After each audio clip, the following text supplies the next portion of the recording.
everybody, Melissa with the Prize Foundation. I have a very special guest I'm super excited about today.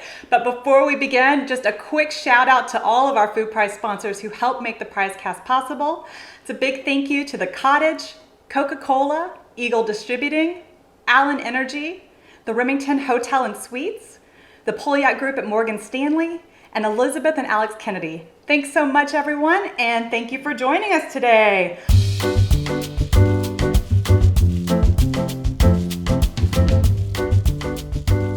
I have to say, y'all, I am thrilled to have with me today Elana Horwich.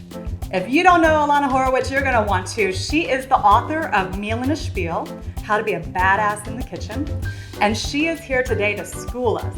Elana, welcome! Thank you! Happy to be here. It is really good to see you. I don't know if people were here with us in 2018, but you actually were in Shreveport for Prize Fest. You were one of our celebrity guest judges during the Louisiana Food Prize.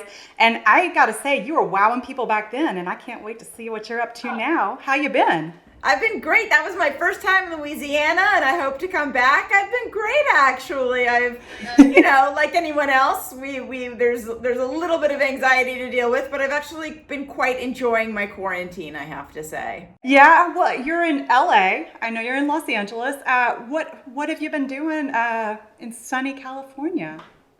I've been working hard, to be honest with you. I've been teaching online cooking classes, which I just started doing since the quarantine started. I just wanted to respond to this sort of just like desperation of people out there being like, oh my God, what am I supposed to do now that I have to cook all the time? So I've been doing online classes, and now my classes are we're partnering with different charities, and we're raising funds for causes that we all believe in. And I've started writing another book. So I've been eating well. Wow, you quarantine well, Elana. I'm not a bad person to have to get stuck with if needed. So I love it, and I heard a rumor that your cooking classes landed you on CNN. Is that true? That is true. They were doing an expose on small businesses that were shifting from their regular business over to Zoom, and they found me. And yes, I was on CNN International. So my first international television spot, very happy about that. That is awesome. Congrats. Who knew, right? Who knew? Yeah. I actually, I will have you know, I was on that very first Zoom cooking class. And it was incredible. I mean, it's kind of wild to think how far we've come with Zoom, right? It was so new then, and I kind of feel like I'm slowly becoming a Zoom expert. Oh, the first class that I did, the sound was all bad. I had my aunt talking, and we couldn't get her to be quiet, and it was like a whole thing, It was like, so we finally gotten it down, but everybody, we had to adjust to it. That's right. So Elana, Meal and a Spiel. Tell us a little bit about that. What's the name? Where did you come up with it? What does it mean to you? It's Southern dialect. No, I'm just kidding. Meal and a Spiel. Well, just for those of you that don't know what the word Spiel is Yiddish, and it means like a story or a rant or an opinion. And so I tell a story before all of my recipes, and I came up with the name about 10 years ago when I started a cooking school. I needed a name for it. And I was I used to read a rhyming dictionary when I was a kid. And I was like, okay, well, what rhymes with food? I was like, food, mood. Okay, there's nothing else. And then I was like, well, what rhymes with meal? Meal, feel, squeal, peel. I was like, spiel. Oh my God, that's it. Meal and a spiel. Because I knew it was going to give me the opportunity to write about my musings on life, which is something that I had always felt called to do. And it's fun. I mean, it's funny. It reads as funny. And then, about a year ago, it turned into this book. But I have been writing the stories and my spiels all along for the past 10 years. That's incredible. And I know a lot of the passion cooking, if I'm not wrong, started with a trip to Italy. Is that right? Yeah, it started with a living in Italy for 5 years. When I was 20 years old, I had an epiphany in my sophomore year of college. Happened to be on a one-time psychedelic mushroom trip, and I had this epiphany that I needed to go off into the world to learn about life and love and write about it. And of course, at that time, you think it's going to take a year and you're going to know everything that you have to know. The universe sent me to Italy. I mean, there's a story, and I describe it in my book. I wasn't planning on going there at all, but the universe literally, I feel like, dropped me off in Italy. And I ended up staying for 5 years. I didn't go with the intention of learning to cook. I didn't really take cooking classes there, but I became really curious about learning from my friends' moms. So I was learning a lot from Italian mamas, one in particular. And also I went on a budget. I went on my bat mitzvah money, and I wasn't asking money from my parents, and I was 20 in college. So I was working in bars and then spending very little on food, which you can do in Italy, especially if you're cooking. So I taught myself how to cook. And then it was years later that people offered to pay me to teach them to cook. I love it. So you learned to cook in Italy, and now you're teaching us something. What do you got in store for us today? Okay, I'm going to tell you what you can do with a can of beans. Particularly, we have a can of cannellini beans. So we're going to make cannellini crostini, which is actually one of the things that I would make all the time in my apartment in Rome, in my 20s, because it's delicious. It lasts for several days, perhaps, and inexpensive, and again, just absolutely delicious. So we're gonna start with, I always have my pan, I start it already warm to hot, that way you're ready to go, and I'm gonna put olive oil in it. So we're gonna use extra virgin olive oil, and I'm gonna be generous with it. It's a new bottle of olive oil, it's a little slow to come out, but we're gonna be generous. It's not just enough to like make the pan non-sticky. We're actually wanting the olive oil to be part of the flavor of the whole dish. This is coming out really slow, but I'll show you guys what I'm talking about. It looks like I'm going crazy here, but this I need to like crack open this bottle a little bit better. You can see what's happening here. I mean, it's not tons of oil in here, but Right. And then I'm going to add a couple pieces of garlic cloves right in there. And I don't hear a sizzle, which means I'm gonna jack up the temperature a little bit.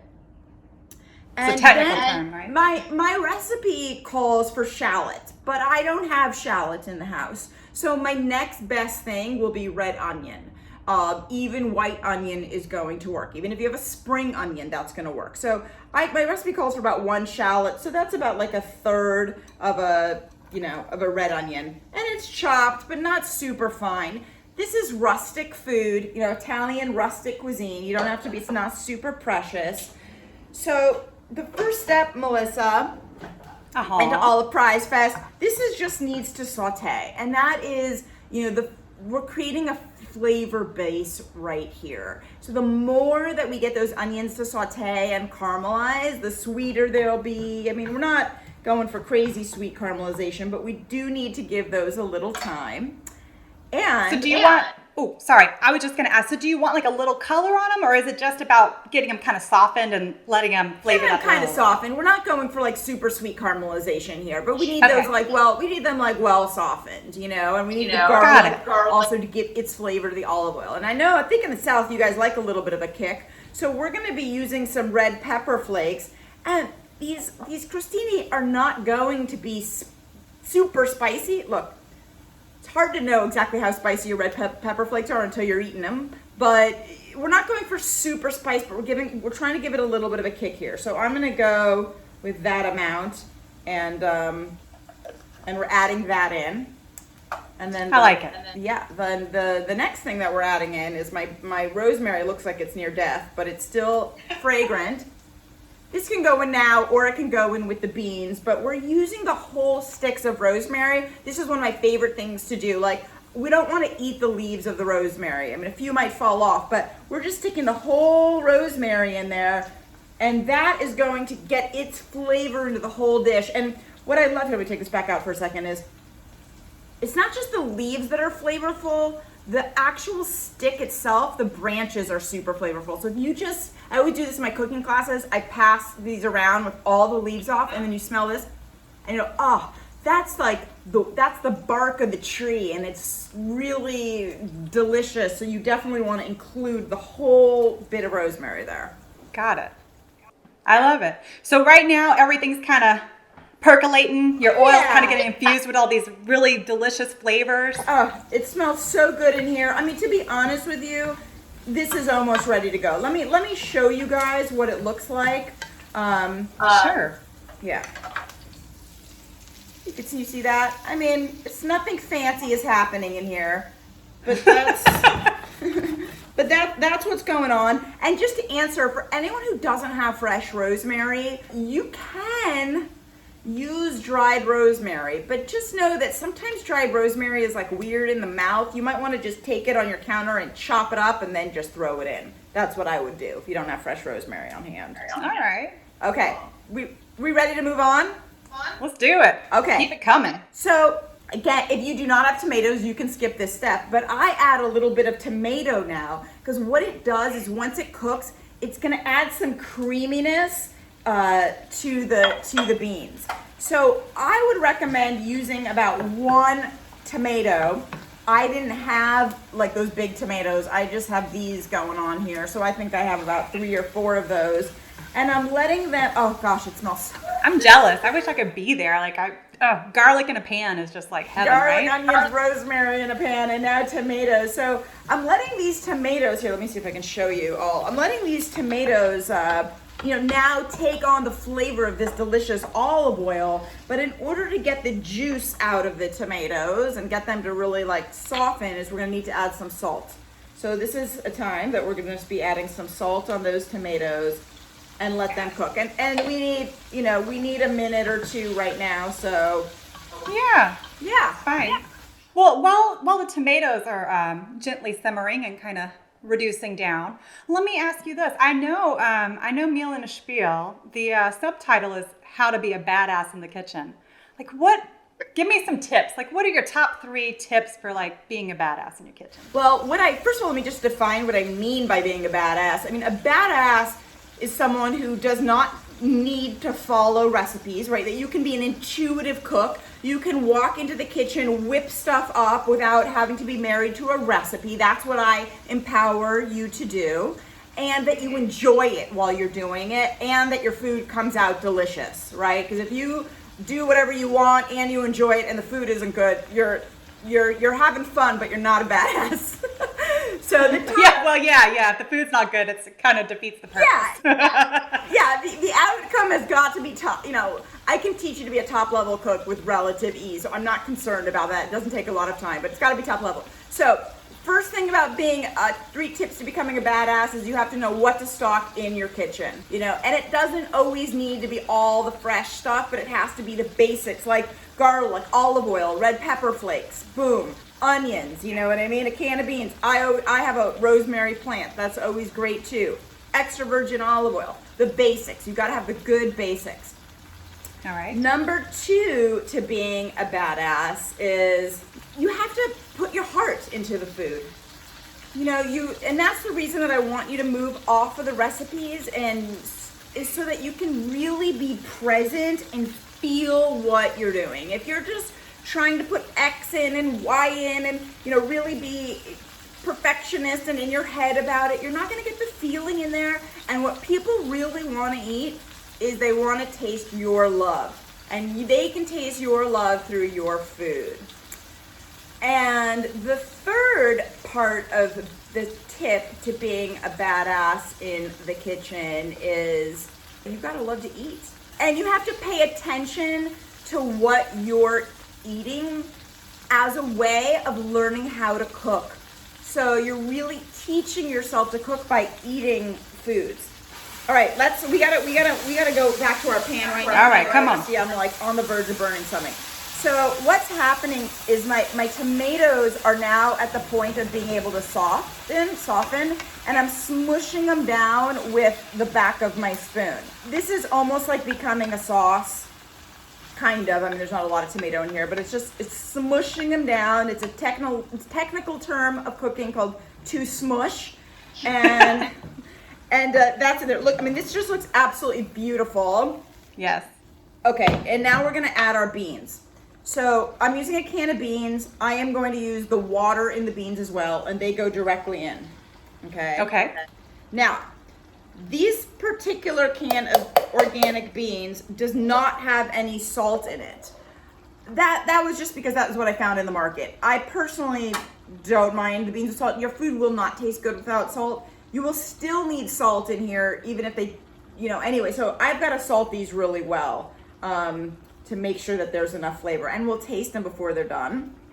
Okay. But this is all that's happening. I mean, basically, we've just completed the recipe, except for that it needs to sit and cook, and the flavors need to meld, and then we'll taste for salt again. All right, well, we'll give it a second, and through the magic of editing, we'll make it to the other side.